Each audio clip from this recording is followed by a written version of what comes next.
क्या आपने कभी सुना है शिव पार्वती की वह अनसुनी बेटी जो कल्प वृक्ष की शक्ति से पैदा हुई?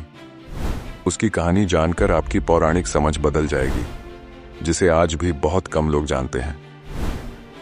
कहानी शुरू होती है माता पार्वती के अकेलेपन से।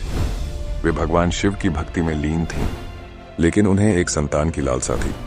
उन्होंने भगवान शिव की अनुमति से कल्प वृक्ष की शक्ति से एक पुत्री को जन्म दिया, जिसका नाम रखा गया अशोक सुंदरी। नाम में था दार्शनिक अर्थ। अशोक मतलब बिन दुख और सुंदरी यानी अत्यंत सुंदर। अशोक सुंदरी बड़े हुई, पूरी तरह दिव्य ज्ञान और शक्ति से परिपूर्ण।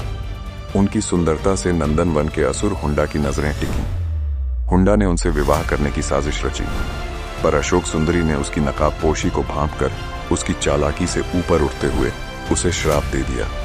उसकी मौत केवल अशोक सुंदरी के पति के हाथों होगी। राजा नहुष चंद्रवंश के एक पराक्रमी राजा अशोक सुंदरी के पति बने। नहुष ने असुर हुंडा को मार गिराया और अशोक सुंदरी से विवाह किया। उनका शासन धर्म और वीरता का उदाहरण था। उन्होंने देवताओं के राजा इंद्र का स्थान भी ग्रहण किया, लेकिन सत्ता और अहंकार में फंसकर उन्होंने अर्षि अगस्त्य को अपमानित किया।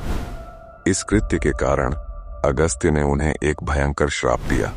वे अजगर के रूप में हजारों वर्षों तक भटकेंगे। नहुष सांप योनि में कैद था। उसकी सजा उसे अपने पापों की गंभीरता का एहसास दिला रही थी।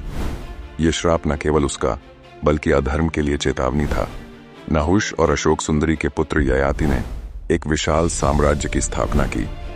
ययाति के 5 पुत्रों ने भारत के 5 महान वंशों यदु, तुर्वसु, अनु, द्रुहु और पुरु की नींव रखी।